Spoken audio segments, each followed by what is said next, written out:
Hello everyone, welcome back to my channel Mariyam চার kitchen. আজকে আমি আপনাদের সাথে একটা মজার ডিমের রেসিপি শেয়ার করব। সেটা হলো ডিম অমলেট। আমরা সাধারণত যে ডিমটা অমলেট করে খাই সেই থেকে এই ডিম অমলেটটা একটু অন্যরকম। তো আমি এখানে ডিম অমলেট বানানোর জন্য দুইটা ডিম নিয়ে নিচ্ছি।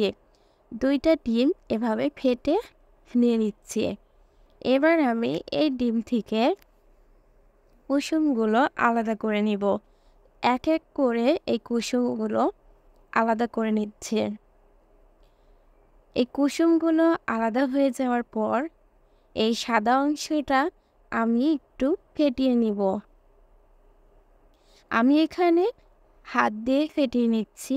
আপনারা চাইলে এখানে হ্যান্ড ব্লেন্ডারও ব্যবহার করতে পারেন। আমি এটাকে 10 মিনিটের মতো ফেটিয়ে নিচ্ছি। যখন এর আবরণটা সাদায় পরিণত হবে তখন বুঝবেন যে একটু হলেও ফেটানোটা হয়েছে। এবার আমি এর ভিতরে চিনি অ্যাড করব। আপনারা চাইলে চিনিটা স্কিপও করতে পারেন, এটা অপশনাল। এখানে আমি চিনিটা নিচ্ছি 1 টেবিল চামচ। চিনিটা দিয়ে আমি আরও 10 মিনিট এইভাবে ফেটিয়ে নিচ্ছি যাতে চিনিটা গলে যায়।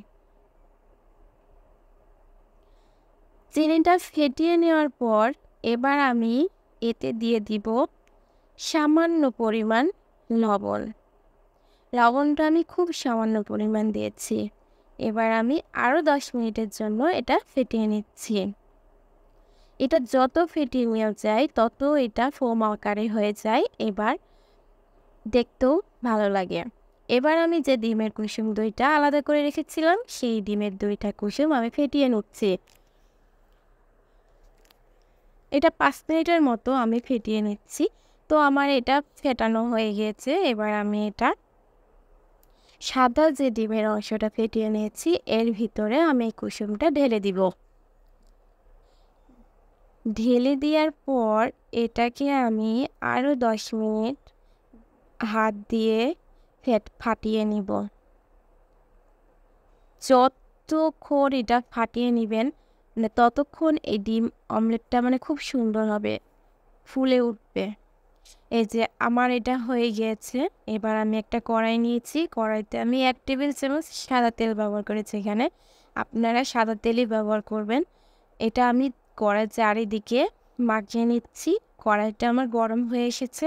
এবার আমি যে ফেটিয়ে রেখেছিলাম ডিমগুলো সেই ডিমটা আমি এর ভিতরে দিয়ে দিচ্ছি। এটা খুব লো আঁচে রান্না করতে হবে। এবার এটা আমি উল্টাই দিব। খুব আস্তে আস্তে ধীরে ধীরে এটাকে আমি উল্টাবো, না হলে নিচ থেকে ফেটে যাবে। আস্তে আস্তে আমি চারিদিক থেকে এটা উল্টিয়ে দিয়ে সুন্দর করে ছেঁকে নেব। চারিদিকে সুন্দর করে চেষ্টা করবেন যে এটা সুন্দর করে ছেঁকে নিতে। আর ডিম অমলেটে তেলের পরিমাণটা খুবই কম লাগে। এটা আপনারা বিকালের নাস্তা হিসেবেও তৈরি করতে পারেন। আর একবার হলেও এই রেসিপিটা ট্রাই করতে পারেন। আশা করি আপনাদেরকে ভালো লাগবে। তো আমার এটা হয়ে গিয়েছে। এবার আমি এটা সার্ভ করব। অনেক সুন্দর ও সফট হয়েছে, দেখতেও খুব সুন্দর লাগছে। এবার আমি এটাকে কেটে আপনাদেরকে সুন্দর করে দেখাবো। অনেকটা সুন্দর হয়েছে এটা।